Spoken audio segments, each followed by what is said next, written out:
15 जून सोमवती अमावस्या पर चुपचाप यह एक गुप्त जड़ अपने घर लेकर के आ जाना, छप्पर फाड़ कर होगी धन वर्षा। जी हाँ भक्तों, इस पौधे की जड़ इतनी अधिक चमत्कारी है कि इसे घर लाते ही आपको अपने जीवन के हर कष्टों से तुरंत मुक्ति मिलेगी।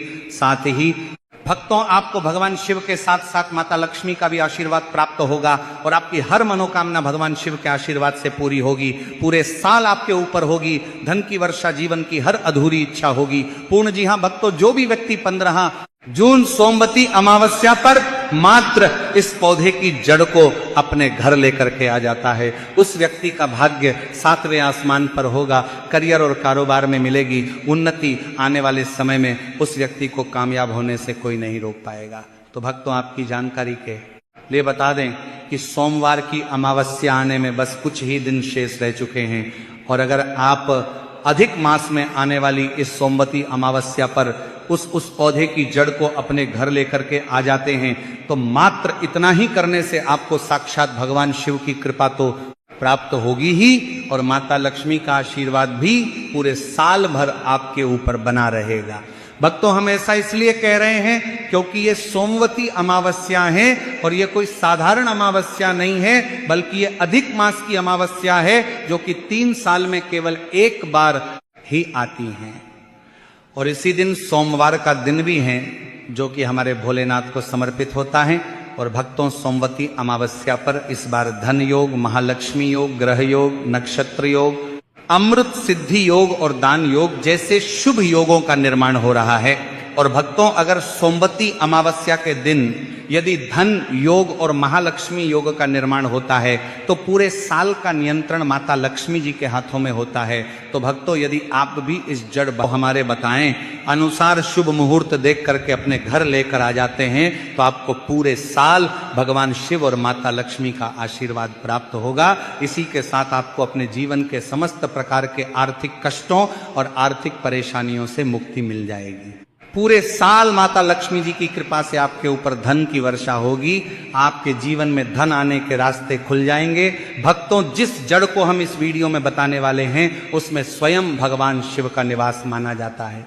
तो चलिए भक्तों, जान लेते हैं कि आखिर आपको ये जड़ 15 जून सोमवती अमावस्या पर किस समय और किस प्रकार से लेकर के आनी है ताकि आपका जो सोया हुआ भाग्य है वह चमक सके और परिवार में जो भी रोग चल रहे हैं, शारीरिक पीड़ाएं हैं, आपकी जो मनोकामना है जो लंबे समय से परिपूर्ण नहीं हो पा रही है, आपके जीवन में दुख और परेशानियां बहुत ही अधिक बनी हुई है, तो भक्तों ये वीडियो आपके लिए बहुत ही चमत्कारिक होने वाला है और आपके भाग्य की रेखाएं इसके माध्यम से चमक उठेगी।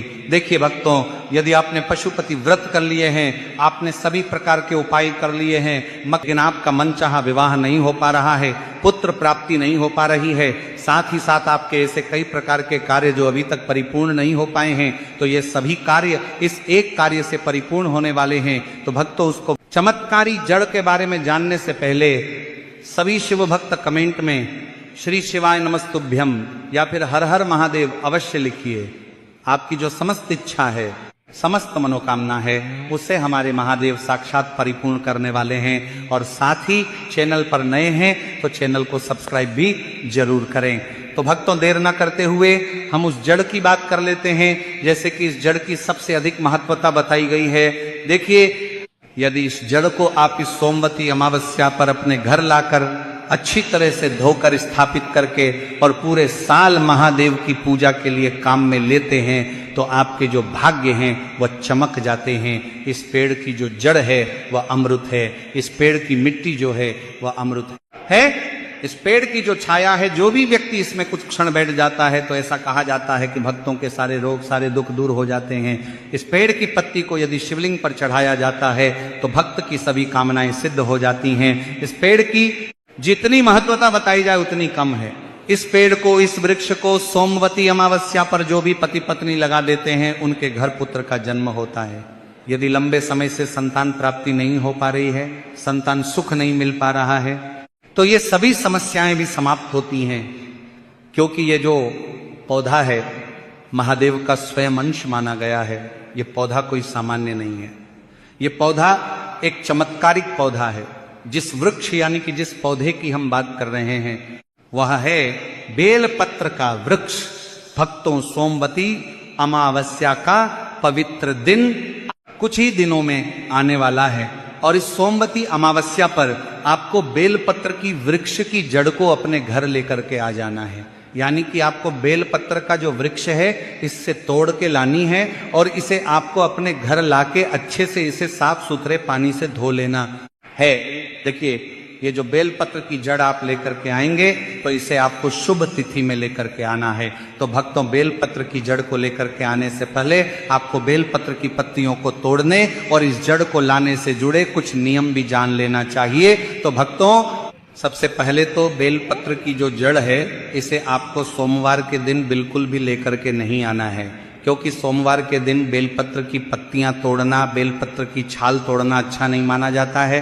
साथ ही साथ पूर्णिमा की जो तिथि है इस पर भी आप बेलपत्र की पत्र की पत्ती या फिर जड़ तोड़ के नहीं ला सकते हैं। इस बात का भी आपको ध्यान रखना है।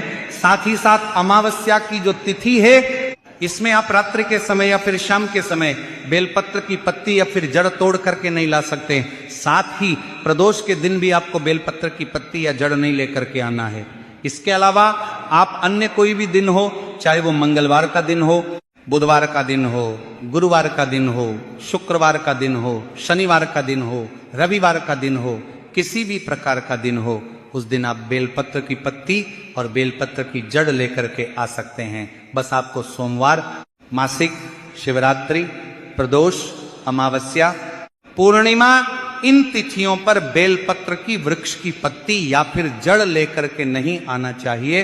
तो देखिए, सबसे पहले तो आपको बेलपत्र की जड़ अपने घर लेकर के आ जानी है। अब भक्तों ध्यान दीजिए कि 15 जून 2026 को है सोमवती अमावस्या। तो इस दिन ना तो हम बेलपत्र के वृक्ष की पत्तियां तोड़ सकते हैं और ना ही हम बेलपत्र की जड़ को लेकर के अपने घर आ सकते हैं। तो ऐसे में अब हम इस जड़ को सोमवती अमावस्या पर अपने घर कैसे ला सकते हैं?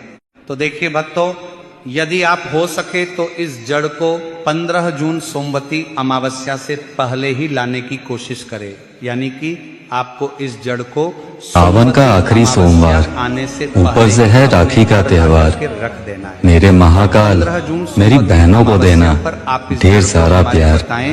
अनुसार